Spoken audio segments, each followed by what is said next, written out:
Bob Ryan, joining me on the Rich Eisen Show. Bob, Brady Manning 16, what does that mean to you?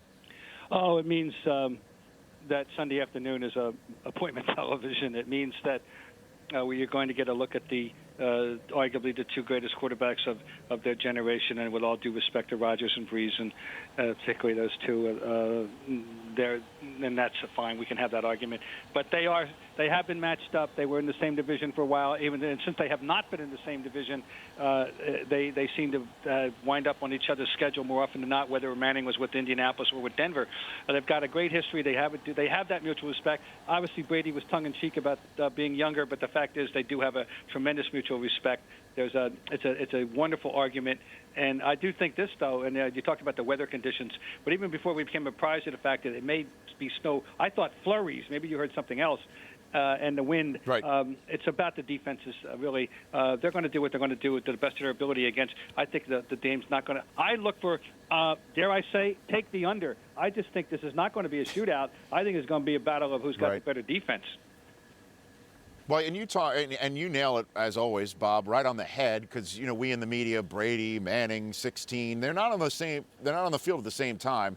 It's more Manning, Belichick, right? I mean, it's more. Yes. It's more of that than anything else. And Bill Belichick said yesterday that Manning is the best quarterback he's ever had to coach against. And when you think of the ones that he faced while coordinating the defense for Bill Parcells back in the day, I mean, that's some serious high praise, Bob. Well, certainly it is, and I don't think any of us are shocked to hear him say that. And you made allusion to the meetings that they've had, social meetings and football meetings.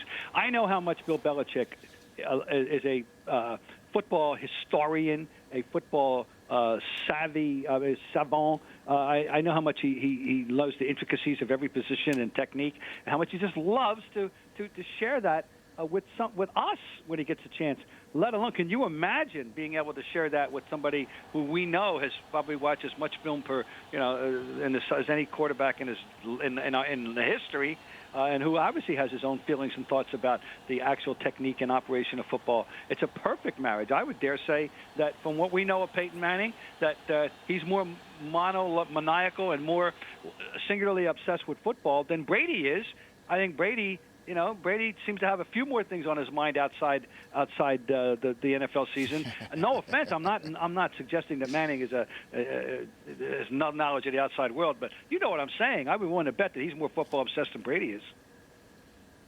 Interesting. I mean, with these two guys, with Brady and Manning and Belichick, you bring up about Belichick and what he means. Where does he stand?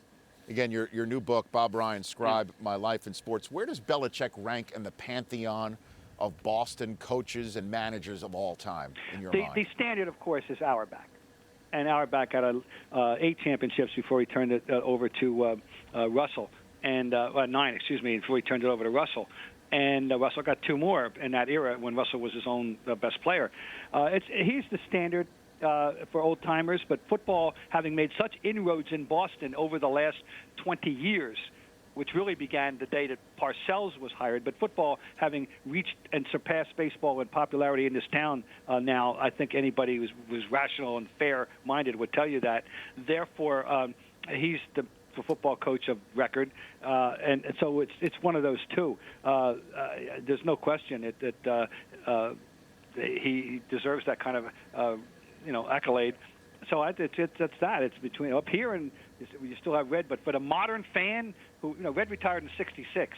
So the modern fan, the standard of coaching is Bill Belichick.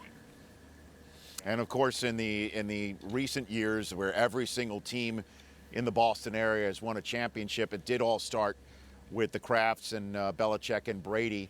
And one person who was always at all of these celebrations, Bob, is a longtime mayor of Boston, Tom Menino, who passed away today. And I would be remiss if I didn't give you the stage and lend some thoughts on the passing of the mayor and what he means to that town, and certainly to all the sports championships that he was so proud to be part of the celebrations. What made Tom Menino such an effective mayor of Boston was that he had no higher, quote-unquote, ambition. He never was the mayor of Boston with an eye toward being a governor, senator, or a member of the House of Representatives or a post-career job as a CEO or anything else. We kiddingly called him the pothole mayor, and he was that kind of a mayor. He cared about filling the potholes. He cared about constituency service. Was he stubborn? Oh my God! Did he have his likes and dislikes? Oh God, positively. He was a personality, a huge personality. Was he quasi articulate? Yep. He used to kid about it himself. He said, "I'm not a fancy talker." No kidding. We always cringed when he would go outside of Boston to one of those mayor's conferences, and we were praying he would never open his mouth, because you knew what was going to happen when he did in terms of the way it came out. But his heart was always in the right place. If oh my God, there can't be 10 other politicians of comparable rank in America who were more purely devoted to trying to do it for its own sake, not to get rich, not to be famous, but because he loved the process, loved the job, loved being the man in charge of it. Then it was Tom Menino, and it just happened to be a passionate Red Sox fan more than anything else. But he's famous for mangling names, and all that stuff at the ceremonies. And he kid about it himself. But this is a huge loss to the city of Boston. Bob, thanks for the thoughts. Your book, Scribe My Life in Sports, it's a must-read. I've been a big fan of yours for a long time, and I'm pleased that you joined my show, and I hope you can join again. Well, thank you very much. It's my honor. Bye-bye. You bet. You bet. That's Bob Ryan of the Boston Globe. The Rich Eisen Show, weekdays at noon Eastern. On Audience.